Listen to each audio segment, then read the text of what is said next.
नमस्कार। आज हम कोई डरावनी कहानी सिर्फ सुनने नहीं वाले हैं, बल्कि हम डर की चीर-फाड़ करने वाले हैं। ये समझने की कोशिश करेंगे कि आखिर कुछ कहानियां हमें इतना डराती क्यों हैं।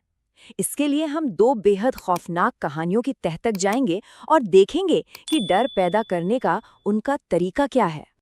तो चलिए शुरुआत उस एक आइडिया से करते हैं जो इन कहानियों के बिल्कुल सेंटर में है। मना की हुई जगहें। ये हॉरर का आप कह सकते हैं एक क्लासिक नुस्खा है जो डर के लिए पूरा स्टेज तैयार कर देता है। एक ऐसी लक्ष्मण रेखा खींच देना जिसे पार करने की हिम्मत कोई नहीं करता। और यहीं से हमारी कहानियों का सफर शुरू होता है। ये बस एक सीधी साधी चेतावनी है जो असल में एक चुनौती बन जाती है। सुनने वाले को ये सोचने पर मजबूर कर देती है कि उस लाइन के पार ऐसा कौन सा खौफनाक राज है जो छिपा हुआ है। देखिए, हर भूत की कहानी के लिए एक भुतहा अड्डा तो चाहिए ही। तो चलिए हमारी दो शापित जगहों को देखते हैं और ये समझते हैं कि वो हमें अंदर तक इतना बेचैन क्यों कर देती हैं। तो एक तरफ है मुंबई की वो अंधेरी गली, एक अर्बन लेजेंड, मतलब वो कहानियां जो हमारे शहरों की परछाइयों में ही पनपती हैं। और दूसरी तरफ है वो आखिरी कमरा वाला एक टिपिकल भुताहा घर जो न जाने कितनी पीढ़ियों से लोगों को डराता आ रहा है। और हाँ, दोनों ही अपनी भयानक रेपुटेशन के लिए बदनाम हैं। अब यहाँ से बात और भी दिलचस्प हो जाती है। ये कहानियां टेंशन कैसे बनाती हैं? जो सामने दिखता है उससे नहीं, बल्कि उस चीज से जो सिर्फ महसूस होती है, जो हमारी नजरों से ठीक परे हैं। क्योंकि डर की असली ताकत तो अनजाने में ही छिपी होती है ना? और खतरे का पहला सिग्नल है एक ऐसी आवाज जिसे वहां होना ही नहीं चाहिए था। एक ऐसा एहसास जो सच और झूठ के सारे नियम तोड़ देता है। सोचिए, टैक्सी ड्राइवर अरविंद की गाड़ी में पीछे कोई नहीं बैठा, फिर भी ये आवाज कहाँ से आ रही है? और फिर डर एक लेवल और ऊपर चला जाता है। आवाज से बढ़कर अब एक झलक दिखती है, और जैसे ही वो पलटकर देखता है, वो गायब हो जाती है।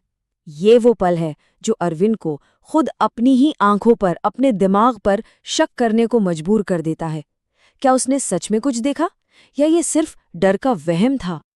हमारी दूसरी कहानी में भी डर का तरीका बिल्कुल यही है।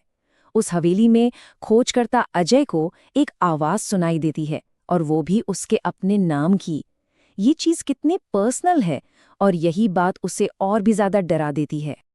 और ये कमाल का तरीका है ये दिखाने का कि कैसे डर एक दूर की आवाज से बढ़कर एक सीधा फिजिकल टच बन जाता है। खतरे का एहसास अब 100 गुना बढ़ गया है। ये सिर्फ सुनने की बात नहीं रही, अब ये छूने की बात हो गई है। तो अब हम कहानी के उस पॉइंट पर हैं जहां वो अनदेखी ताकत आखिरकार पर्दे के पीछे से बाहर आती है और हमारे मेन कैरेक्टर से सीधा बात करती है, और वो भी खौफ के एक ऐसे पल में जिसे भुलाया नहीं जा सकता। उस गली की आत्मा एक ठंडा सीधा सवाल पूछकर अपनी मौजूदगी का ऐलान करती है। अब वो सिर्फ एक महसूस होने वाली चीज नहीं है, बल्कि एक सोचने समझने वाली ताकत है। अब इसके पीछे एक मकसद है, एक इरादा है। और उस आखिरी कमरे में ये कोई सवाल नहीं, बल्कि एक अंतिम अटल फैसला है। ये अजय की तकदीर पर मुहर लगा रहा है। यहाँ से बचकर निकलने का कोई रास्ता नहीं है। तो सवाल ये है कि इन डरावनी घटनाओं के पीछे का क्यों क्या है? देखिए, असरदार हॉरर कहानियां अक्सर किसी बहुत गहरी त्रासदी से पैदा होती हैं। एक ऐसी कहानी जो कभी पूरी तरह खत्म ही नहीं हुई। अंधेरी गली के भूत की कहानी जुड़ी है एक बेरहम मौत से, और अपनी बात किसी को बताने की एक कभी न खत्म होने वाली बेताब जरूरत से। वो एक ऐसी आत्मा है जिसे तब तक शांति नहीं मिल सकती जब तक कोई उसकी सुन न ले। कमरे का डर ज्यादा रहस्यमयी है। वो एक तरह का कभी ना टूटने वाला चक्र है जिसका पूरा इतिहास उसकी दीवारों पर लिखा है।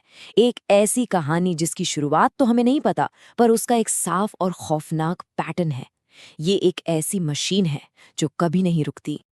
तो सवाल उठता है कि ये कहानियां कैसे जिंदा रहती हैं और कैसे पीढ़ी दर पीढ़ी लोगों को डराना जारी रखती हैं। गली की कहानी हर रात दोहराई जाती है, एक रस्म की तरह।